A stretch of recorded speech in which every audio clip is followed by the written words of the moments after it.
কয়েকদিন পরেও গেছে এখানে, আমরা সে গাড়ি উঠে দিছি দড়ি মরি ধরিয়া। মানুষের খুবই বিপদ।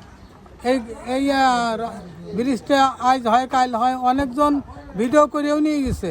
তাই ভিডিওরা নিয়ে যায় ঠিকই, সে কোনো কাজ হয় না। এই তো আমরা ব্রিজ চাই, ব্রিজ তো হইতে। প্রিয় দর্শক, আসসালামু আলাইকুম। আমরা এখন উপস্থিত আছি এই রাজবাড়ী সদর উপজেলার কুলারহাট, যেখানে একটি ব্রিজের জন্য বা পাকা সেতুর জন্য হাজার হাজার মানুষের কিন্তু দুর্ভোগ এবং ভোগান্তি।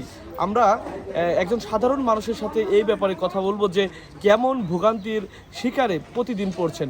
ভাই, কেমন ভোগান্তি আপনাদের? এখানে বড় গাড়ি যাওয়া আসা করে না, গাড়ি একাধিকবার উল্টাইছে। এক দুই নম্বর কথা, মানুষও বৃষ্টি কাদা হলে পড়ে যায়, অ্যাক্সিডেন্ট করে, বা এর আগে 2-3বার রিপোর্টিং হচ্ছে, এর কোনো সুরাহা হচ্ছে না। এবং সাধারণ জনগণের যে এত বিপদ, এটা তো আসলে ভাই দেখার লোক না, বলার লোক না। একে কি দেখবে বলেন? আপনারা কি চান? আপনাদের কি চান? এই ব্রিজটা হলে মানুষের ভালো হয়, উপকার হয়, এটাই তো বিষয় ভাই। আমরা আরেকজন ভ্যান চালক যিনি এখান দিয়ে প্রতিদিন যাতায়াত করেন, আমরা তার সাথে কথা বলবো। ভাই, আপনি যে আসলেন, মানে আপনার যাতায়াতে কেমন ধরনের সমস্যা হয় একটু বলেন।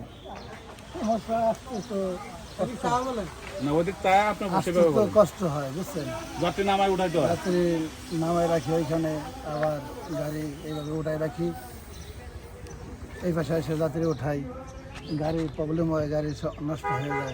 আপনারা কি চাচ্ছেন? আপনাদের কি চাওয়া? চাচ্ছি যে জিনিসটা হইলে পরে আমাদের একটু নিরাপদ ভালো হয় আর কি। একজন ভ্যান চালক, তার সাথে আমরা কথা বললাম যে একটি পাকা সেতুর জন্য কিন্তু শিক্ষার্থী, সচেতন মহল, যারা ভ্যান চালক রয়েছে, যারা এই আঞ্চলিক সড়ক দিয়ে যারা যাতায়াত করে, তাদের কিন্তু চরম ভোগান্তির শিকার তারা হচ্ছে। আমরা একজন মুরব্বীর সাথে কথা বলবো। আসলে আপনার হচ্ছে কেমন ধরনের সমস্যায় পড়েন প্রতিদিন একটু বলেন তো। সমস্যা বৃষ্টি নামলে পরে তো সমস্যা তো কঠিনভাবে সমস্যা হয়, গাড়ি ঘোড়া নিয়ে যাতায়াত করা যায় না।